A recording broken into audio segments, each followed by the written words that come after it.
Today I will show you a biography, comedy, drama film from 2011, titled The Intouchable. Spoilers ahead. Watch out and take care. One late night in Paris, Driss is driving his employer Philippe through the city. When waiting in traffic gets too boring, Driss breaks the speed limit and begins driving quite fast, dodging other cars and not caring about traffic signs. This causes the police to go after him, and Driss bets €100 that he can lose them, but after driving under a bridge, the cops catch up by ambushing them from both sides. Driss doesn't look too worried though, and this time, he bets €200 that he can get them an escort. The cops make him leave the car and he starts acting then, behaving offendedly and telling them Philippe can't move and he was taking him to the hospital. The officers find proof of this when they find the wheelchair in the truck and, when approaching Philippe, they see him convulsing, which is also an act. Seeing as it's an emergency, the cops forgive Driss for breaking the speed limit and offer themselves as escorts on his way to the hospital. To celebrate winning the bet, Driss plays September by Earth, Wind and Fire, and when they arrive at their destination, he shares a smoke with Philippe as soon as the cops are gone. Driss promises he'll handle it and drives them away just before the hospital staff can find them. This friendship began many months ago. Philippe and his assistant Magali are holding interviews to find a new caretaker for him, but it isn't going too well, because all applicants have very standard or awkward answers to their interview questions. But they're suddenly surprised when Driss storms in, ignoring the fact it isn't his turn quite yet, because he only wants some papers to be signed saying they won't hire him so he can get the unemployment benefits. He's blunt and a little rude, even hitting on Magali, but Philippe finds him amusing and asks him to come back the next day for his signed papers. Driss goes back to his home in a humble neighborhood and tries to take a bath while all his little siblings bother him, only managing to get it done in time thanks to his sister Mina, who is a bit older than the others and more responsible. While waiting for their mom to arrive, he looks through the window and notices his brother Adama getting out of a suspicious car. When the boy enters the apartment, he just says he was at school and leaves again after grabbing his bag, causing Driss to be even more sure that he's up to something. In the evening, his mom arrives, and he gives him a Fabergé egg he stole and tells her he's been away on vacation when she asks. She isn't happy to see him though, because he disappeared for 6 months and never called, and now he's shown up out of nowhere as if her home was a hotel. As she's absolutely done with all his lies and she has other children she has to take care of, she kicks him out and tells him not to come back. Driss spends the night having a smoke and some snacks with some neighborhood friends. The next day, Driss goes back to Philippe's house for his papers, and he's received by the housekeeper Yvonne, who shows him around the place and tells him about Philippe's daily routine. She also shows him the room he would get for himself with his very own bathroom. Driss can't help staring at the bathtub before he's dragged to see Philippe, who offers the signed sheet of paper but also a job opportunity. Driss accepts the 1-month trial, and Philippe tells him he bets he won't last 2 weeks. After bringing his things to his room, Driss is taught how to take care of Philippe. He must learn how to keep his legs stimulated, how to put him in the wheelchair, how to help him shower and change his clothes. Things get awkward when Driss discovers he must put on him some high stockings and even clean his butt after Philippe uses the bathroom. But no matter how much he complains and says he won't do those chores, he ends up accepting them as part of his job. Later in the evening, while he's enjoying a snack on the roof, he's interrupted by Philippe's daughter Elisa and her boyfriend Bastien, who are looking for a private place to make out, and he kicks them both out after refusing to share his beer. Driss quickly gets used to the daily routine with Philippe, even if at first he does make some mistakes he learns from, like handing the phone to Philippe instead of putting it on his ear or forgetting the baby monitor while having a bath. He also learns to organize his mail in different folders, most of the letters he opens for Philippe, but there's a series of private ones he isn't allowed to look at. When he finds a flyer promoting female escorts, he decides to start a file just for those instead of throwing them in the trash as Philippe says. It's not all work in this new life though. Driss still makes sure to have a good time. He keeps trying to hit on Magali to no avail, and sometimes calls escorts to join him in bed. One morning, after Yvonne comes to his room to scold him for being late, she finds some dangerous weapons in his bag, but she doesn't comment on them yet. Driss' work today is to drive Philippe around, but he refuses to put him in the back of a van as if he was cargo, so instead, he takes him on one of the fancy cars that don't see much use.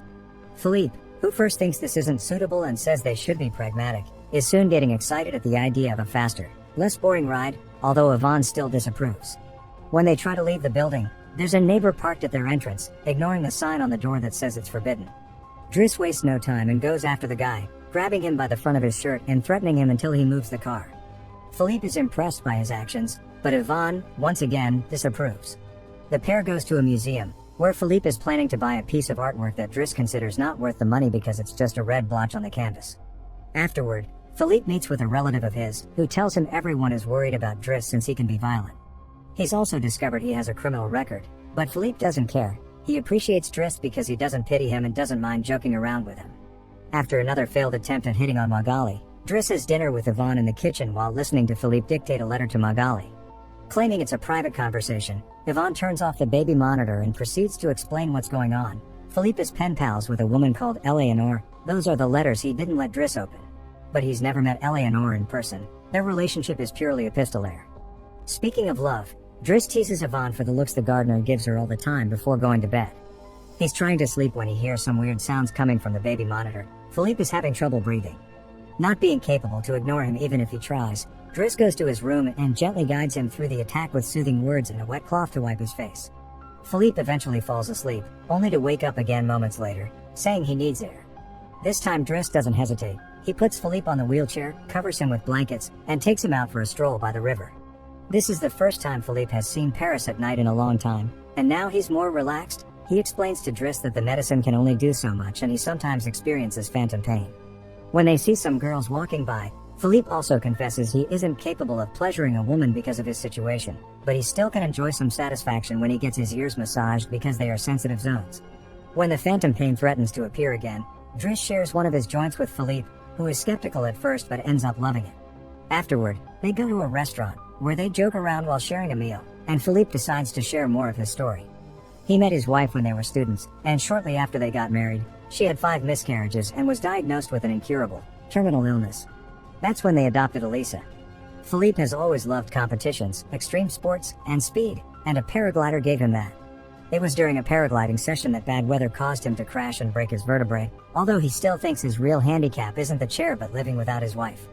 After joking around some more, Philippe remembers the date and realizes Driss has passed his 1-month trial, so he's now officially hired. But he needs to start by bringing back a Fabergé egg he stole because it was a gift from his wife. She would give him one every year, and he has exactly 25, matching their time together. The next day, Driss goes to talk to Mina when she's leaving school, who is a bit offended because he hasn't been answering her messages except to ask her to look for the egg. She also tells him about some cops that have been calling their home. Afterward, he visits Adama, who confesses he was found with 30 grams on him. Driss wants to take him to lunch, but Adama refuses and instead gets in the same suspicious car from before. Later on, Driss is allowed to be present while Philippe dictates his letter for Eleanor to Magali. He thinks this purple prose is very boring and that Philippe should be more direct. He's also baffled to hear that this has been going on for 6 months and they never exchanged pictures. When he finds her phone number on one of the letters, he takes it as a sign and calls her, obliging Philippe to take the phone and finally speak to her outside the written word. Their conversation goes so well, Philippe is now on the phone with her all the time, even right before he and Driss attend the opera, during which Driss laughs and makes fun of the costumes. The next day, Driss convinces Philippe to accept to exchange pictures with Eleanor and chooses one of him in the wheelchair. Afterward, while he's painting, Elisa bursts into his room to ask him for cigarettes and makes fun of him for trying to be artistic. Getting angry, he kicks her out before going to see Philippe, who is currently asking Yvonne to change the chosen picture for one of him when he wasn't quadriplegic. She hides the picture inside the escort file right before Driss burst in, complaining about Elisa and telling Philippe he needs to discipline her, something Yvonne agrees with. Philippe agrees to talk to her, but he's mostly surprised when Driss lets it slip that he's been painting. Days continue to pass, and the friendship between Philippe and Driss continues to grow. Driss takes him to play in the snow and brings him with him when he goes out for a run. Philippe gets him his first suit and scolds his daughter while Driss listens to him through the baby monitor. When Driss finishes his first painting, he shows it to Magali, who slaps him when he tries to kiss her. Philippe, however, likes the painting and promises he'll try to sell it. The two of them have a great time with each other, enjoying things like getting a faster car, sharing joints, and even hiring escorts together. When Philippe's birthday comes, he isn't very excited about it. Every year, he pretends to be surprised that they're throwing a party and has to meet with all these relatives that only come to see him on the date to check he's still alive. Philippe says it'll all be rather boring. While he and the guests enjoy some live classical music, Driss searches for Elisa, who is crying in her room after having taken some of Yvonne's pills, which won't kill her as she expected. The reason why she's sad is that Bastien broke up with her and called her a tart, so she asks Driss to talk to the boy, which he accepts to do for a price. Meanwhile, Philippe is showing Driss painting to his relative and manages to convince him to buy it for 11,000 euros. Driss goes back to the dining room and chats with Yvonne, who tells him Magali is in a relationship with someone named Fred, but things are rather rocky at the moment, giving Driss hope. As the party begins to die down, Philippe makes Driss listen to some of the most important songs in classical music history, but he could only joke in response. After the band is done, he brings his iPod and plays Boogie Wonderland by Earth, Wind and Fire before he starts dancing right in the middle of the floor. He's an incredible dancer and he even convinces the rest of the party to join him and dance with him, which Philippe enjoys watching. Later, when putting Philippe to bed, Driss opens Eleanor's latest letter to him. She sent her picture, showing she's rather pretty, and is telling him they should meet next week when she visits Paris. When the day of the date comes, Yvonne and Driss put Philippe through dozens of outfits until they find the perfect one. And since it's Yvonne the one that will take Philippe to the date, Driss uses his day off to visit Bastien and threatens him until the boy accepts to apologize to Eliza and to bring her croissants every day. He also asks him to fix his hair. Afterward, he visits his mother at work, but only to watch her from afar. At the restaurant, Yvonne and Philippe are waiting for Eleanor, who is very late. After waiting for an hour, Philippe gives up, calls Driss to ask him to take him away, and then leaves the restaurant without noticing Eleanor is arriving at the same time. That same night, Philippe takes Driss with him in his private plane and gives him the money he got for selling the picture, making him immeasurably happy. They make it to the countryside the next morning, and Philippe decides to go paragliding, dragging Driss with him as well. Driss doesn't want anything to do with it, but after initially freaking out, he ends up enjoying the experience. When they return home, Adama is there waiting for Driss and gets scolded when he sees the scars on his face. Adama will still not tell Driss what's happening in his life though, so Driss makes him wait in his room while he calls Mina to tell her not to worry and goes to put Philippe to bed. Philippe, however, isn't sleepy yet. After making Driss look at a painting with him, he asks him about his family, which Driss at first doesn't want to talk about, but eventually gives in. It turns out Adama technically isn't his brother and his parents aren't actually his parents, they're his aunt and uncle. They fetched him from Senegal when he was 8 because they couldn't have kids, and his real name is Bakari Bassari, but because other kids had that name, they called him Idris, and that became Driss. One day, his aunt miraculously was able to conceive, and after his uncle died, there were other men and more kids as well. In the same way Driss had talked to him about Elisa, Philippe points out that Adama needs discipline, so he fires Driss so he can be there with his family because he can't spend his whole life taking care of an old man. The next morning, after Bastien has brought his daily croissant while wearing a better hairdo, Driss packs his bags and gets ready to go.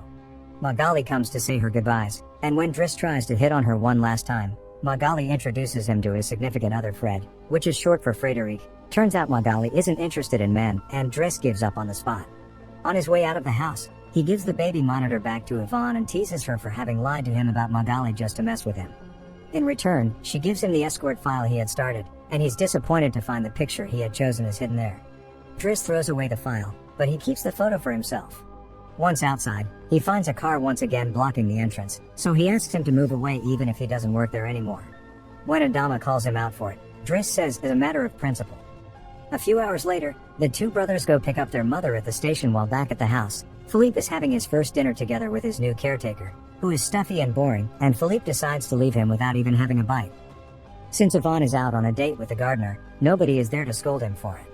As days pass, Driss goes back to his old life. He hangs out with his old friends again and tells the guys from the suspicious car not to bother Adama anymore. When he goes to an interview he doesn't have enough experience for, he manages to win over the employer by calling himself pragmatic and using all the art knowledge he acquired while working for Philippe. This lands him a job as a driver. Philippe continues to dislike his new caretaker and is in a constant bad mood. One night, he refuses anyone in the house to help him with his phantom pain, so Yvonne calls Driss and asks him to come over. That's how they find themselves in the situation from the beginning, with the cops chasing after them first and escorting them to the hospital later. After that little adventure, Driss drives Philippe to the coast, and the sight of the sea helps Philippe calm down. Sometime later, Driss takes care of Philippe's overgrown beard before taking him to a restaurant for lunch, but he doesn't stay because someone else will be making Philippe company today. Driss wishes him luck and finally gives him back his egg before leaving, and Philippe starts worrying about being alone until he sees who his date is, Eleanor, who is delighted to see him and doesn't mind the chair at all. The real Count Philippe Pozzo de Borgo now lives in Morocco. He has remarried and has 2 daughters. The real Driss, actually called Abdel Yasmin Selou, has his own firm and is also married with 3 children. The 2 men continue to be very close friends to this day. Make sure to subscribe and turn on